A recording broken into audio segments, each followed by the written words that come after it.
Bueno, hemos leído un texto muy conocido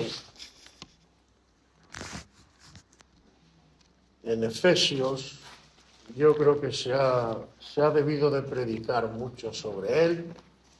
Efesios 6, y desde el versículo 10 hasta el 20 se titula La armadura de Dios. Y el Señor lo puso en esta semana, que además llevamos una semana muy revolicada porque no sé en vuestras casas, pero en mi casa ya nos falta poner en la puerta hospital, y porque todos los que están dentro están con el virus y con no sé cuántas cosas más. Pero han pasado varias cosas, me he enterado de varias cosas y no se tenía mucho en la mente a veces las circunstancias difíciles de la vida que pasamos. Y sobre todo al hilo de también lo que hablé la semana pasada, me parece que fue, cuando hablé de la Iglesia, del propósito, de vivir con un propósito en esta vida.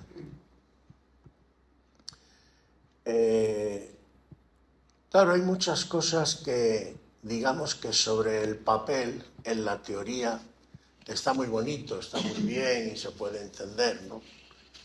Pero luego llega la cruda realidad, y la cruda realidad hace que lo que a lo mejor te parece fácil o bonito, luego no sea tan fácil ni tan bonito. Aleluya. Y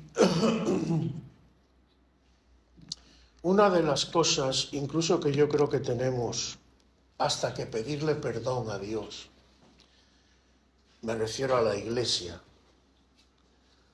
porque hay dos frases que se suelen decir mucho de la gente que no conoce a Dios, que no cree en Dios,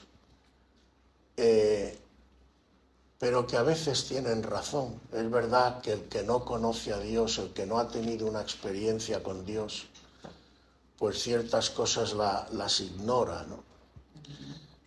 Pero, bueno, la gente también observa, ¿no? Y una la dijo un comunista que decía que la religión es el opio del pueblo. Y tiene razón, o tenía razón.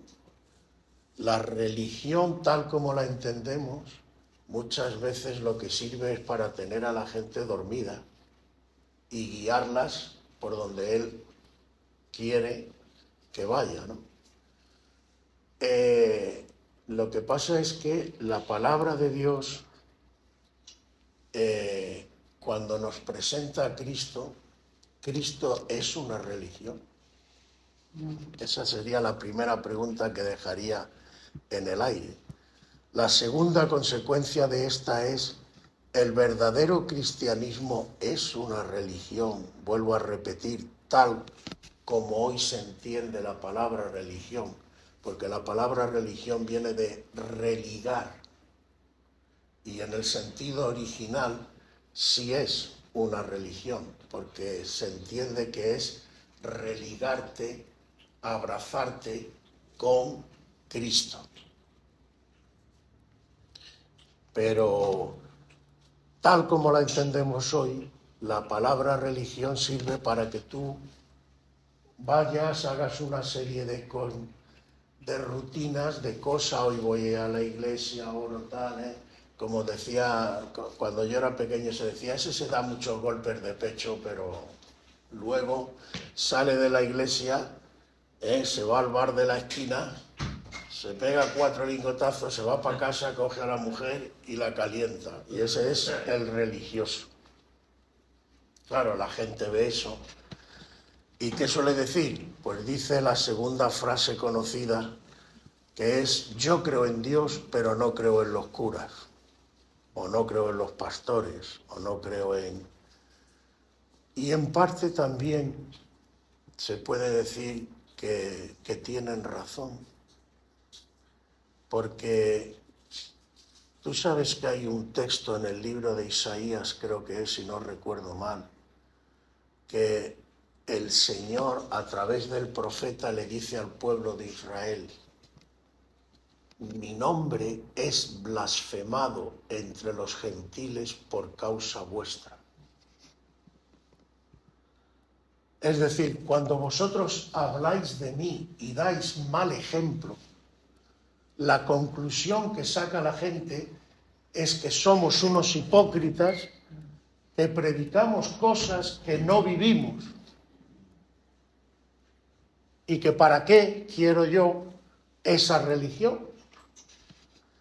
Y hay que reconocerles que en parte tienen razón. ¿Y cómo evitaríamos esto? Pues yo creo que el primer paso, como dije en el último domingo, primero es tener claro si tu vida tiene un propósito, si Dios te ha marcado un destino para que seas útil en algo o no. No voy a repetir lo que hablé el último domingo, pero si tu vida no tiene propósito, si tú no piensas llegar a ningún lado, si tú vienes aquí simplemente para cumplir una serie de normas y tener una vida más o menos que no te moleste mucho y que tal, pues mira, te lo digo claramente, no vengas más, no pierdas el tiempo. ¿Para qué? Si además lo que quieres es pasarlo bien y simplemente divertirte, posiblemente ahí fuera encuentres otros sitios donde te puedas evadir más y mejor. Porque esa es otra, claro, que de esto no se habla. Pero la diversión del mundo en realidad no es encontrar la felicidad, es encontrar algo que te distraiga y te ayude a no pensar en lo que tienes de realidad. Porque en contra de lo que mucha gente piensa, la verdadera fe requiere mucha valentía. La fe verdadera no es para cobardes. Porque la verdadera fe, el primer paso que te pide es reconocer tu realidad y tus defectos y enfrentarte a ellos y pedirle perdón a Dios. Amén. A Dios, no a la iglesia, ni al pastor, ni al otro. Decirle: Dios mío, yo reconozco mi realidad. Y te digo una cosa, cuando lo haces sinceramente, eso es muy duro, ¿eh? Eso no es tan fácil. Es más, conozco personas incluso que directamente me han dicho, bueno, a mí directamente no, pero digamos a alguien muy cercano. No, yo sé que Dios está por ahí, pero es que claro, si yo reconozco a Dios tendría que cambiar muchas cosas en mi vida y no quiero.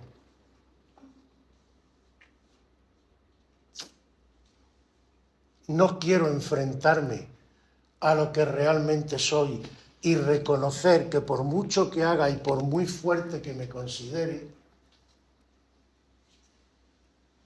hay cosas con las que no puedo. Y hay cosas que me llevan cautivo. Porque yo estoy seguro, y si no te lo digo a las claras, eres un pedazo de hipócrita que tú mismo más de una vez te has dicho a ti mismo en tu conciencia: yo esto no lo quiero hacer, pero al final has ido y lo has hecho. ¿Por qué? Porque, como dice la palabra del Señor, la carne tira mucho. Y hay una fuerza impulsada por lo que hoy os quiero hablar, por Satanás, que aunque tú no lo quieras reconocer y aunque tú lo olvides, tira de ti. Y hay ciertas fuerzas con ciertas debilidades tuyas que no puedes enfrentarte. porque además es lógico. El problema es que, vuelvo a decir, a veces no conocemos la realidad, las realidades espirituales, y el desconocimiento muchas veces no nos permite entender incluso a veces el porqué de las cosas, pero simplemente hazte una sola pregunta. Si tú pudieras liberarte de todo y salvarte, hablemos claro, a ti mismo, ¿para qué necesitamos a Cristo? No haría falta.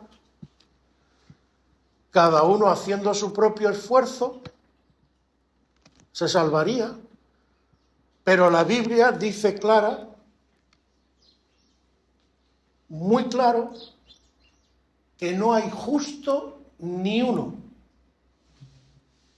Uno de los errores, permitidme porque necesito ser claro, yo sé que esto además a muchos les chirría, bueno, me da igual, yo creo que a estas alturas ya, cada uno que lo vea con Dios. Pero a mí, sobre todo, el que viene de una cultura así un poco católica, los católicos te enseñan, según la tradición, incluso tienen el purgatorio, que tú te vas a ir salvando poco a poco, y que poniendo, antes estaban, ahora ya no, pero antes se ponían una cosa que se llamaban las indulgencias. Y con las indulgencias te las vendían, tú comprabas como... Tú fíjate qué mentalidad, pero bueno, cada uno, yo respeto a todos, pero qué mentalidad de que tú puedas comprar tu salvación. O sea, es trasladar al reino de los cielos los mismos valores, los mismos esquemas que vemos aquí. Y no terminamos de entender, claro, hasta que llegamos a Cristo, vemos su palabra y el Señor nos empieza a cambiar los esquemas y nos empieza a enseñar la realidad de las cosas. Y claro, con esta mentalidad que ocurre, seguro que has oído más de una vez, a mí me lo decía mucho, sobre todo había un compañero antiguo de trabajo que me decía: César, te vas a condenar. Y yo me reía. Él no sabía por qué yo me reía, pero yo le decía: Juan, las cosas no funcionan así. Y él: te vas a condenar. ¿Por qué? Me reía además. Porque si tú dices te vas a condenar, quiere decir que tú eres salvo y puedes condenarte. Eso es justo lo contrario de lo que enseña la Biblia.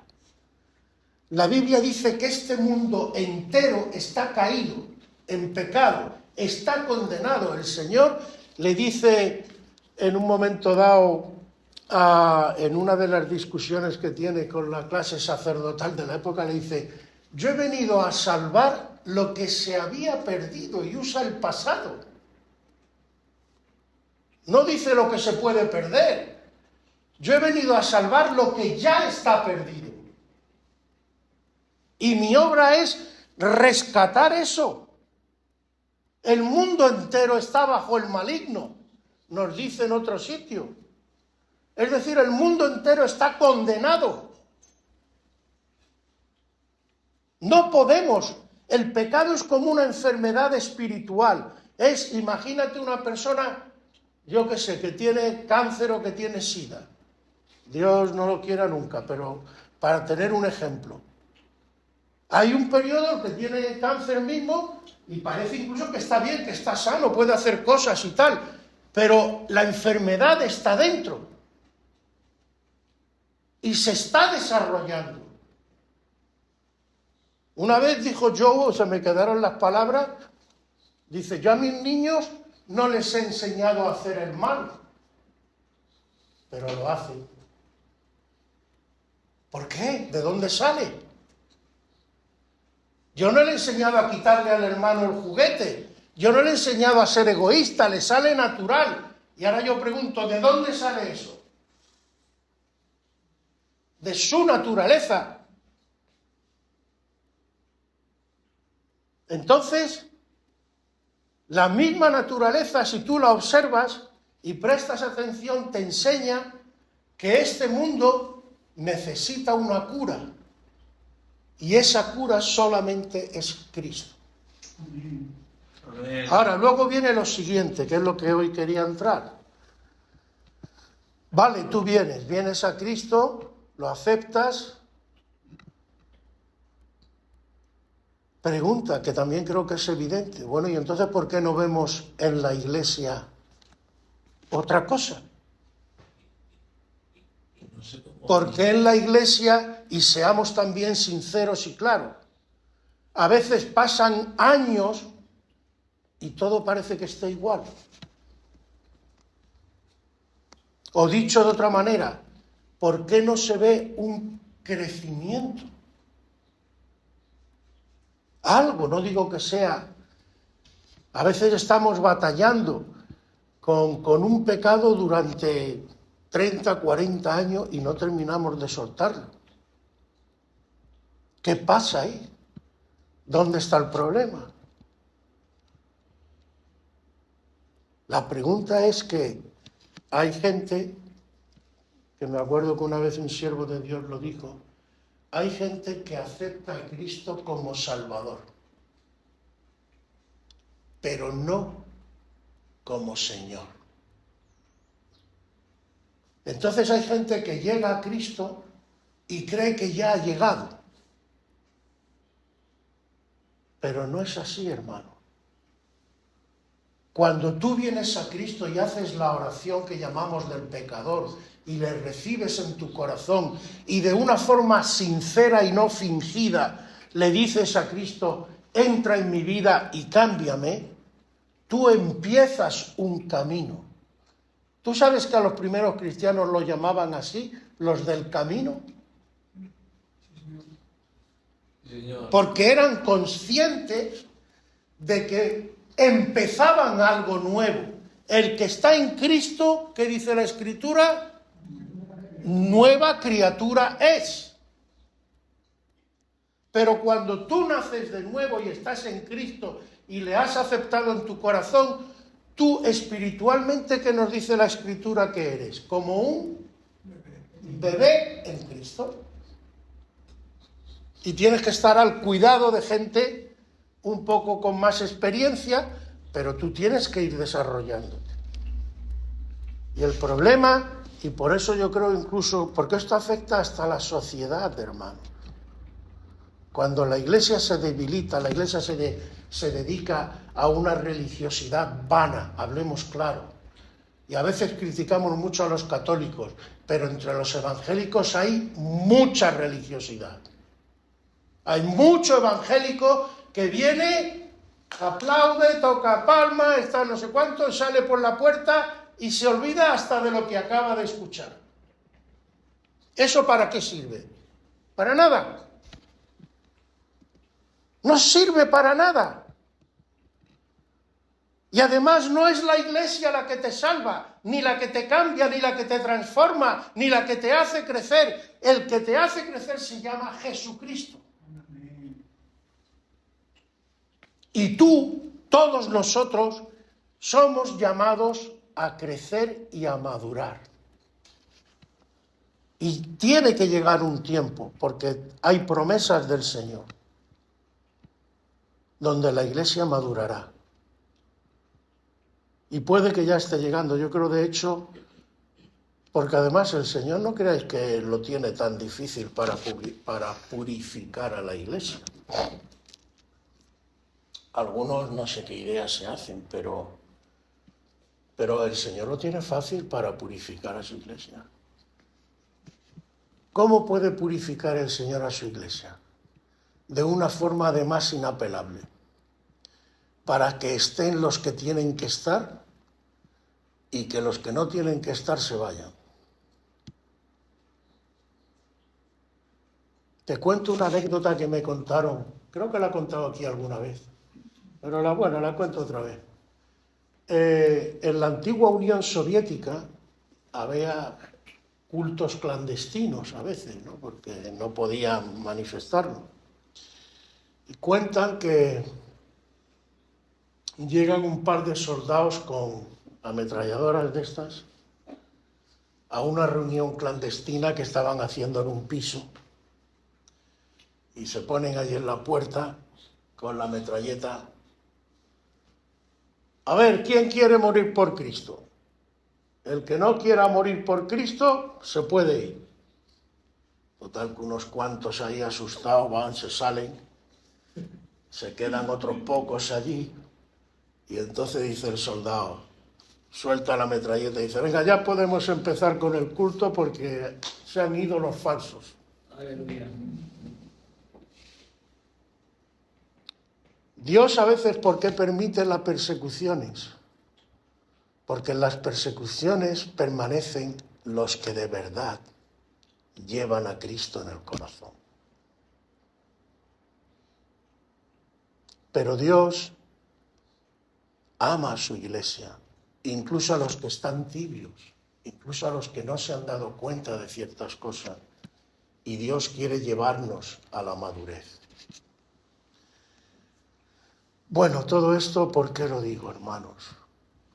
Porque yo, al menos lo que a mí me corresponde y como responsable y pastor, por lo menos que ninguno de vosotros me pueda decir cuando estáis arriba o le pueda decir al Señor, es que el pastor no me advirtió sobre esto, es que la decisión es tuya, yo no te voy a obligar.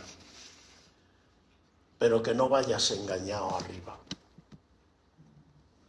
Y sobre todo que el Señor no me diga, es que tú no le dijiste las cosas claras a mi pueblo, es que tú usaste a mi pueblo, que también los hay. ¿Cuántos hoy en día, no me gustaría tener que decir esto, pero es una cruda realidad? ¿Cuántos hoy pastores hacen negocio con las almas? Son realidades, hermanos. Y están ahí. Y a veces dijéramos, bueno, ¿y Dios por qué lo permite? Bueno, puede haber muchas razones. Pero para mí la principal y en la que hoy me quería centrar es que, como dije, si tú tienes un propósito en tu vida, primero tienes que entender que tienes un propósito y qué propósito es. Y os acordáis que os dije en esa predicación que nuestra principal misión es reflejar la gloria de Cristo en nuestras vidas. Que la gente de fuera que no entiende, cuando nos mire como congregación, vea algo distinto de lo que ve en la sociedad, vea que nos comportamos de una manera distinta, que nos tratamos de una manera distinta. ¿Pero distinta en qué? Y eso es un poco lo que quiero ver hoy. No solo distinta en qué, sino cómo desarrollar esto. Porque además creo sinceramente, no tengo más que detallitos, pero creo que se acerca el tiempo en que la Iglesia tiene que madurar y tiene que ser probada, porque este mundo va a lo que va. Aleluya. Aleluya. Y la Iglesia tiene que prepararse, hermano. A veces decimos, Señor, que venga el Señor ya, sinceramente, con el corazón en la mano. Si el Señor viene ahora mismo, se planta aquí, a llevarse a los que Él considere, ¿cuántos se van con Él? ¿Tú te consideras lo suficientemente preparado para irte con el Señor?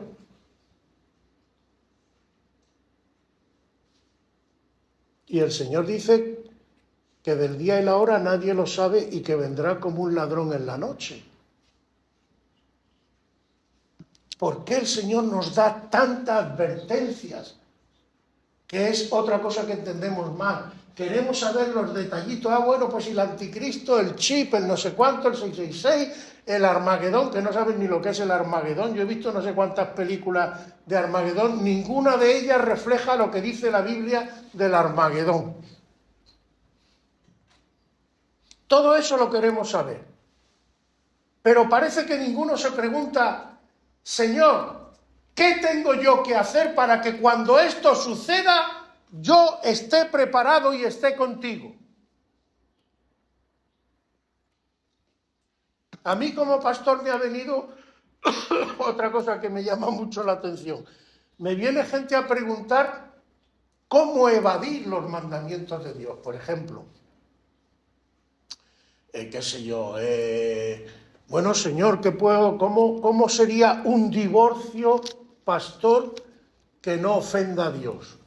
O cómo yo puedo adulterar sin que se note. Todo es, no sé si me entendéis lo que estoy diciendo. No, nadie me viene a decir, pastor, ¿qué puedo hacer para ser más santo?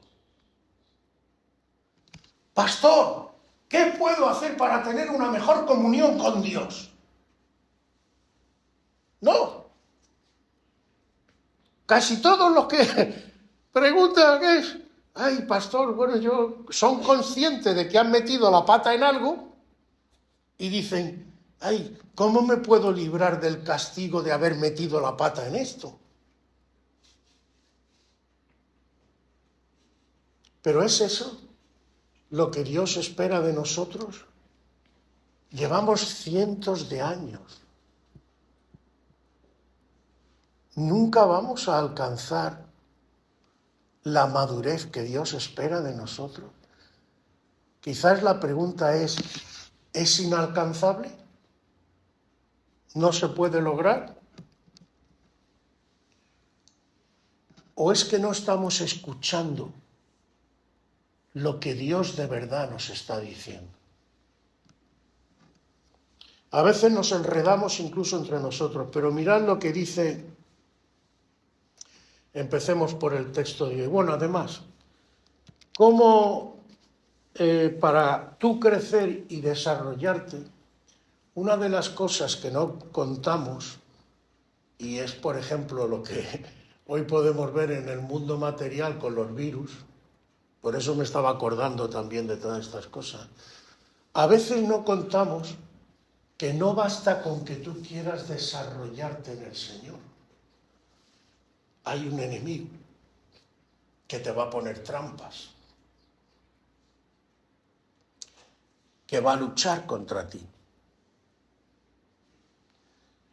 Por cierto, algo podríamos aprender de él también, porque él nos estudia nuestras debilidades.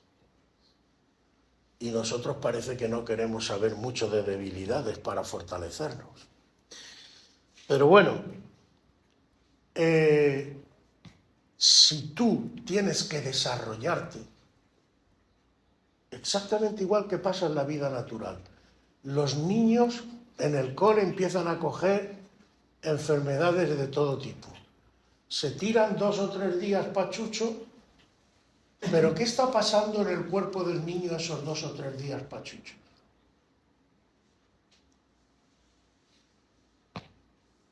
Su cuerpo está. Y cuando vence, ¿qué ocurre médicamente? Crea una cosa que se llaman anticuerpos. De tal manera que el resultado de esa lucha, de ese ataque, de esa invasión, lo que hace es que el niño sea más Fuerte. Aleluya. Pues Dios utiliza a Satanás para que el resultado de sus ataques, acuérdate de Job, acuérdate de José, fíjate si hay ejemplos en la Biblia. ¿Pero para qué permite Dios que Satanás te ataque? Para que tú salgas más fuerte, espiritualmente hablando. Pero claro, tienes que seguir las indicaciones. En el caso del nene será las que te da la mamá. Venga, hijo mío, vasito de leche caliente, tienes la gripe, a la cama, lo sudas y luego a los 3 días está trotando por ahí y batallando como el primero. ¿Qué os quiero decir con todo esto, hermanos? Que en la vida espiritual tú vas a tener luchas, vas a tener batallas. Pero ¿cómo se lucha espiritualmente? ¿Cómo se vence espiritualmente? Si tú ni siquiera sabes cuáles son tus herramientas espirituales para luchar, ¿cómo esperas ni siquiera, bueno, vencer ya no digo, ¿cómo esperas tirar para adelante medio? ¿Cuáles serían esas herramientas? Te lo dice el texto de hoy.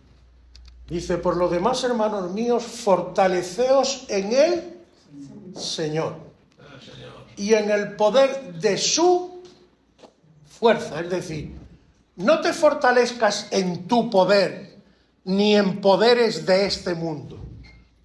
Fortalécete en Él. Él es el que sabe todo y el que nunca te va a dejar. Vestíos toda la armadura de Dios para que podáis estar firmes contra las asechanzas del diablo. Estar firme. Cuando te venga, presentarle cara. No quedarte con las piernas temblando. Porque no tenemos lucha contra sangre y carne, sino contra principados, contra potestades, contra los gobernadores de las tinieblas de este siglo, contra huestes espirituales de maldad en las regiones celestes. No confundas tu enemigo. Tú crees que son las personas, pero no, tú tienes que ver quién está detrás de esas personas. ¿Qué las mueve? ¿Quién las inspira? ¿Por qué te tienen ciertos odios? O el verdadero enemigo no es la persona que te está fastidiando. Esto el que no tiene además una comunión estrecha con Dios posiblemente no lo ve. Pero el que, por ejemplo, imagínate que tienes un vecino que te está amargando la vida y tú te has puesto a orar al Señor y el Señor empieza a obrar y el Señor o cambia al vecino, porque a lo mejor espera que tú le des testimonio al vecino para cambiarlo, o finalmente coge al vecino y lo tira afuera. El que no ha vivido esto no lo entiende, pero el que ha vivido algo así sabe que Dios se ocupa de tu vida día a día. Ahora, si tú no cuentas con Él, si tú ni siquiera hablas, tampoco puedes esperar que sin pedirle y sin decirle nada, Dios se tenga que dar por aludido. Habla con Él. Por eso te digo, el verdadero cristianismo es una relación, no una religión como hoy la entendemos. Es una relación personal, por cierto, e intransferible. Tú no puedes vivir la vida espiritual por otra persona, aunque la quieras mucho. Por eso cada uno, de forma personal, tiene que decirle al Señor sí o no. Pero tú no puedes decir sí o no por otra persona al Señor. Puedes pedir por él o por ella, interceder. Vale, y el Señor te escuchará. Pero el sí para que Cristo entre en tu vida personal, lo tienes que decir tú. Perdonadme, pero esto es como el popó y el pipí, que nadie puede ir por ti al baño. Tienes que ir tú. Entonces, nuestra lucha es contra huestes espirituales de maldad. Es decir, hay una lucha espiritual que tenemos que tener presente y en cuenta. Cuando tú estás intercediendo por tus hijos, por tu compañera, por tu compañero, por lo que sea, Él está ahí. Dice, por tanto, tomad toda la armadura de Dios para que podáis resistir en el día malo, porque van a venir días malos. Y tú tienes que saber resistir. Y habiendo acabado todo, estar firme, es decir, habiendo plantado cara, habiendo resistido, permanecer firme en el Señor. Ahora, ¿cómo se hace esto? ¿Cómo yo puedo resistir, enfrentarme y permanecer firme. Dice, estad pues firmes, ceñidos vuestros lomos con la verdad. Si tú eres un mentiroso compulsivo y vas engañando por ahí a todo el mundo, te van a pillar.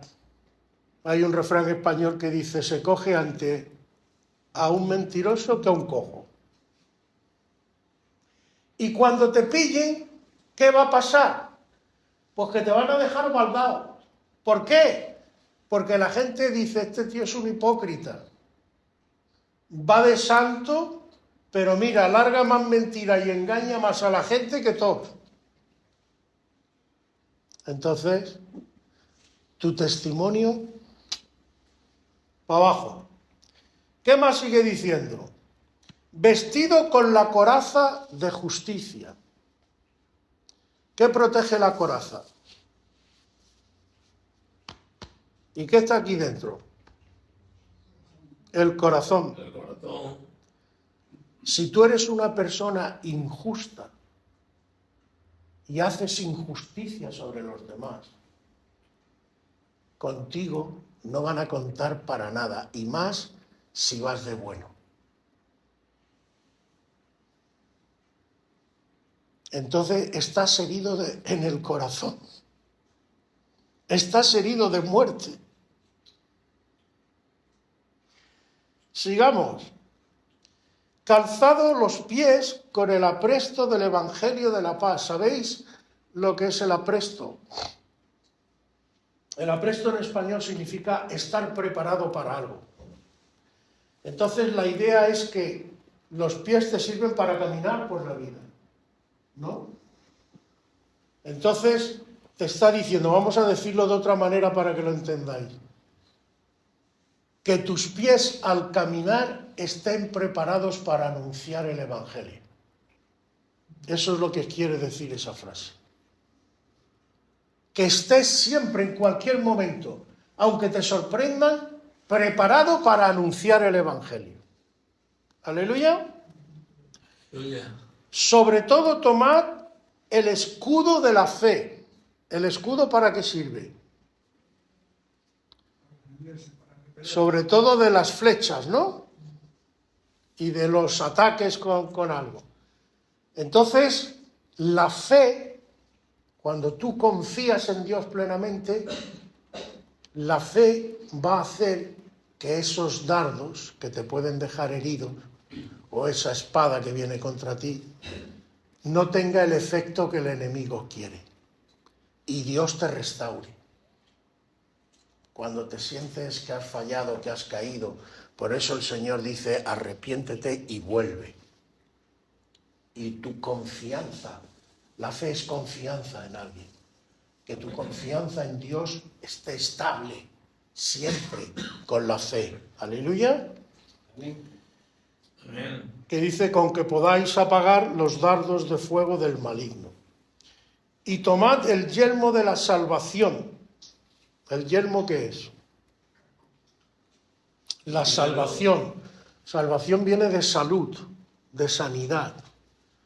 Lo que protege tus pensamientos, tus ideas para que no sean erróneas y desviadas, es la salvación de Jesucristo. Lo que en otro sitio nos dice, renovaos en vuestra mente, aprende a pensar a la manera de Cristo. Aleluya. Y la espada del Espíritu, que es la palabra de Dios. La espada tiene una doble función. Si habéis visto un guerrero, la espada te sirve para defenderte, pero también sirve para atacar. Eso sí, teniendo en cuenta que la espada es del Espíritu, no es mía. ¿Por qué digo esto? Porque hay mucha gente que utiliza la palabra para ir matando gente por ahí. Y lo primero que tiene que aprender el que quiera manejar bien la palabra de Dios es sujetarse al dueño de esa palabra, que es quién. Entonces utilizarás bien la espada.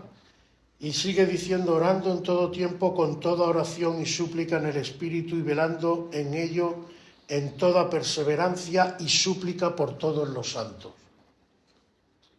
Es decir, ¿cómo se lucha contra el enemigo? ¿Cuáles son las herramientas? Te las ha dicho. El yelmo, el escudo, la coraza, el cinto de los lomos, cada uno es una cosa que tú tienes que aprender a utilizar en comunión con tu Dios. Y eso te ayudará a crecer, a madurar, no solamente a ti en lo individual, sino, fíjate que dice que oremos unos por otros, velando en toda perseverancia y súplica por todos los santos, que nos apoyemos, que hagamos... ¿Habéis visto alguna película de Romanos? ¿Sabéis lo que es la táctica de la tortuga? No, bueno, por ahí sí. Bueno, es muy sencilla. Las centurias romanas hacían una cosa, cogían los escudos, le llamaban la tortuga, porque se ponían en filas, varias filas, todos apretados, ponían escudos por arriba y escudo por los lados, de tal manera que cuando iban avanzando no les podían matar, porque ya con espada o ya con flecha, lo que sea, con los escudos las repelían. Eso se llamaba la táctica de la tortuga. Bueno, eso hizo que tuvieran muchas victorias. Pero para hacer esa táctica, ¿qué tenían que hacer los soldados? Estar muy unidos, entrelazados unos con otros, funcionar sincronizados y preparados para sacar la espada por el hueco y protegerse con el escudo. Pues algo así es lo que te está diciendo. En definitiva, ¿qué te está diciendo básicamente el apóstol inspirado por el Espíritu? Utiliza las herramientas que yo te he dado, utilízala muy bien con tus hermanos todos juntos, uníos bien, entrelazaos bien, para que no os puedan detener, para que podáis avanzar. ¿Y por qué además esto es así? Y voy terminando, aunque se podían decir muchas cosas más. Pues,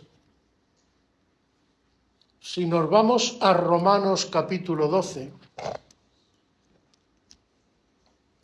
que os recomiendo que os lo leáis entero porque no tiene desperdicio.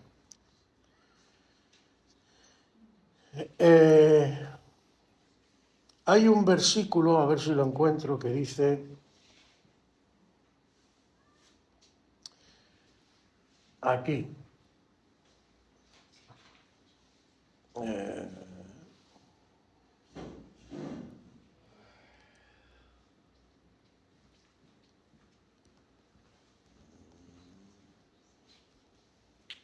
versículo 21. Versículo 21 dice, no seáis vencidos de lo malo, sino vence con el bien el mal. Os recomiendo que lo leáis todo porque vuelvo a decir, ahí te dice